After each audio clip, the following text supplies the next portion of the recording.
अस्सलाम वालेकुम students, this is me वकार इस्माइल और आज हम बात करेंगे बाइनरी साइड ट्री के बारे में, जो कि BSTB है, एक तरह का डाटा स्ट्रक्चर। आप लोगों ने पहले जो डाटा स्ट्रक्चर्स पढ़े हैं, जैसे आपने एरे पढ़ी है, क्यू पढ़ा है, लिंक लिस्ट पढ़ी है, तो आप लोगों ने उसके अंदर डाटा की स्टोरेज को अगर मैकेनिज्म चेक किया था तो आपने देखा होगा कि जो हमारे पास एरे थी उसके अंदर हम डाटा को स्टोर करते थे in the form of index. अगर हम लिंक लिस्ट में स्टोर कर रहे थे वो हम कर रहे थे in the form of nodes. अगर हम क्यू में स्टोर कर रहे थे in the form of container store कर रहे थे, जो बेसिकली हमारे पास एक पाइपलाइन थी। जबकि हम स्टैक में एक साइड से कंटेनर ऑफ था और हम उसमें डाटा का कुछ इस तरह से स्टोर कर रहे थे। तो इन सारे डाटा स्ट्रक्चर्स में डाटा को स्टोर करने का जो बेसिक पर्पस है वो सिर्फ ये था कि हम इसमें डाटा को आसानी से एक्सेस कर सकें, आसानी से डिलीट कर सकें। Basically we were trying to increase a searching mechanism in a data structure. तो डाटा स्ट्रक्चर की बेसिक डेफिनेशन में हमने यही कहा था, हम डाटा की मॉडिफिकेशन कर रहे हैं, डाटा की अरेंजमेंट कर रहे हैं इस सेंस में कि हम उसको ईजिली एक्सेस कर सकें। आज हम एक नया डाटा स्ट्रक्चर पढ़ने जा रहे हैं जिसको हम कह रहे हैं BST, यानी कि बाइनरी साइड ट्री।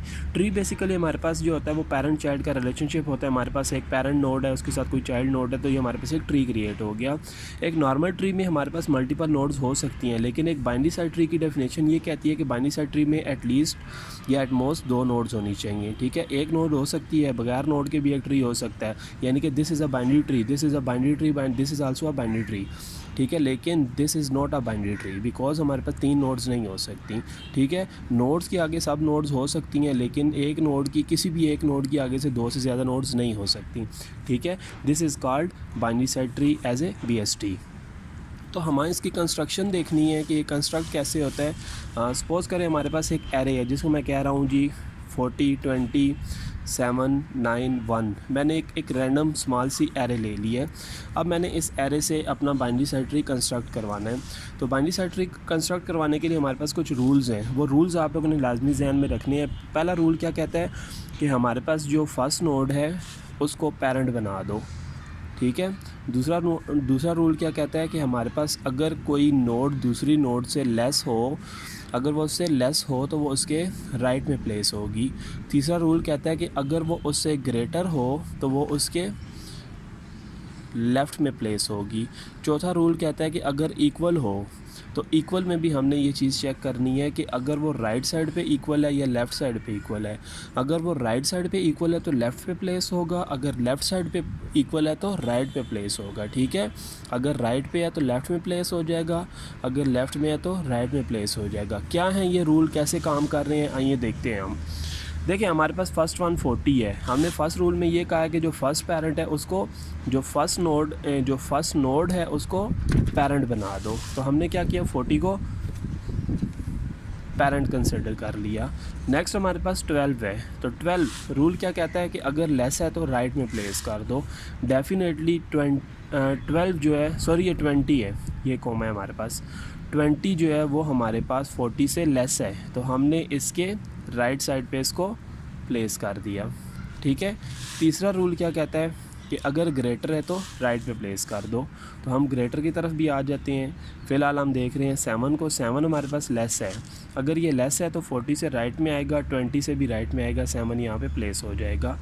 नेक्स्ट हमारे पास 9 है। 9 हमारे पास लेस है, 40 से लेस है, 20 से लेस है, 7 से ग्रेटर है। देखें ग्रेटर अगर है तो वो राइट पे लेफ़्ट पे जाएगा, तो ग्रेटर जो है वो हमने लेफ़्ट साइड प्लेस कर दिया। फिर हमारे पास 1 आ गया। 1 हमारे पास 40 से लेस है, 20 से लेस है, 7 से भी लेस है, तो 1 यहाँ पे प्लेस हो गया। ठीक है, अब मैं इसके अंदर कुछ एलिमेंट्स इंक्रीज़ कर देता हूँ। जैसे मैं यहाँ पे इंक्रीज़ करता हूँ 42, 41, 39 एंड अगेन 41। मैंने कुछ एलिमेंट्स को इंक्रीज़ कर दिया इसमें। अब अगर मैं 42 को इंसर्ट करना चाह रहा हूँ तो 42 40 से ग्रेटर है, तो ग्रेटर है तो वो इसके लेफ़्ट साइड पे आ जाएगा। ठीक है, राइट साइड पे आ जाएगा। एक्चुअली ये राइट और लेफ़्ट जो है वो मेरे सेंस में अलग है, आपके सेंस में अलग है। यहाँ पे बस इतना याद रखना है कि 40 से जो ये वाली साइड है वो लेस, मतलब कि लेस एलिमेंट सारे उस साइड पे आ जाएंगे, इस साइड पे ग्रेटर एलिमेंट आ जाएंगे, ठीक है। और इसी तरह हम नेक्स्ट भी चेक करेंगे कि अब वो जो नोड हमने यहाँ इंसर्ट करनी थी वो यहाँ से तो लेफ़्ट साइड पे आ गई है, तो वो 20 से दोबारा कंपेयर होगी और यहाँ से उसने किस साइड पे जाना है। इसी तरह अगर वो इस साइड पे आ गया है, जैसे अब हमारे पास यहाँ पे आया 41, ठीक है। देखें 41 40 से कंपेयर हुआ, 40 से ग्रेटर है, वो इस साइड पे आ गया। 42 से दोबारा कंपेयर होगा, क्योंकि 42 से वो लेस है तो वो इस साइड पे आ जाएगा, ठीक है। यहाँ पे कोई और नोड नहीं है तो हम उस नोड को प्लेस कर देंगे। फिर 39 जब कंपेयर होगा 40 से, तो 39 40 से लेस है तो वो इस साइड पे आ जाएगा। 20 से ग्रेटर है तो वो यहाँ पे आ जाएगा, ठीक है। नेक्स्ट हमारे पास 41 है, 41 40 से ग्रेटर है, इस साइड पे आ गया। 42 से लेस है, इस साइड पे आ गया। अब क्योंकि हम राइट साइड पे बात कर रहे हैं, तो हमारे पास अगर 41 जो है 41 आ गया है, तो अगर वो राइट साइड पे इक्वल आ गया है तो वो उसके लेफ़्ट में प्लेस हो जाएगा, यानी कि वो इस साइड पे आ जाएगा, ठीक है। So this is a mechanism कि किस तरह से हम लोगों ने बाइनरी सर्च ट्री के अंदर एलिमेंट्स को इंसर्ट करना है। हम इसकी एक और एग्जांपल ले लेते हैं।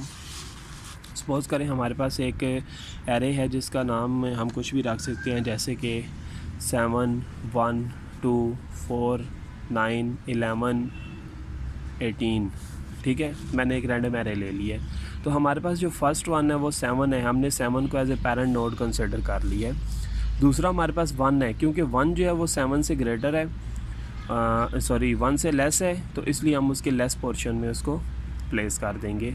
2 हमारे पास जो है वो 7 से लेस है लेकिन 1 से ग्रेटर है, तो वो यहाँ प्लेस हो जाएगा। 4 हमारे पास 7 से लेस है, 1 से ग्रेटर है, 2 से भी ग्रेटर है, तो वो हमारे पास यहाँ पे प्लेस हो जाएगा। उसके बाद 9 हमारे पास 7 से ग्रेटर है, तो वो यहाँ पे प्लेस हो जाएगा। 11 7 से ग्रेटर, 9 से भी ग्रेटर, यहाँ प्लेस हो जाएगा। 18 जो है 7 से ग्रेटर, 9 से ग्रेटर, 11 से ग्रेटर, तो वो 18 हमारे पास यहाँ पे प्लेस हो जाएगा। तो इस तरह से हम एक बाइनरी सर्च ट्री को कंस्ट्रक्ट कर रहे हैं। तो बाइनरी सर्च ट्री के कंस्ट्रक्शन के बाद आप लोगों ने ये चेक करना हो कि वो बिल्कुल वर्किंग में है या नहीं, तो उसके लिए सबसे जो मतलब वो ठीक बना है या नहीं, तो आप लोगों ने ये चीज़ लाजमी चेक करनी है कि उसकी जो राइट मोस्ट और लेफ़्ट मोस्ट वैल्यूज़ होंगी वो बेसिकली सबसे मिनिमम और मैक्सिमम वैल्यूज़ ही होंगी। यानी कि हमारे पास 1 जो है सबसे लेस वैल्यू है और 18 जो है वो सबसे ग्रेटर वैल्यू है, ठीक है, इस एरे में। तो ये वो तरीका जिसके थ्रू हम बाइनरी सर्च ट्री को कंस्ट्रक्ट कर रहे हैं। अभी आपने कंस्ट्रक्शन मैकेनिज़्म पढ़ा है, आगे चल के हम इसकी सर्चिंग और मैकेनिज़्म पढ़ेंगे। तब तक के लिए इतना, थैंक यू।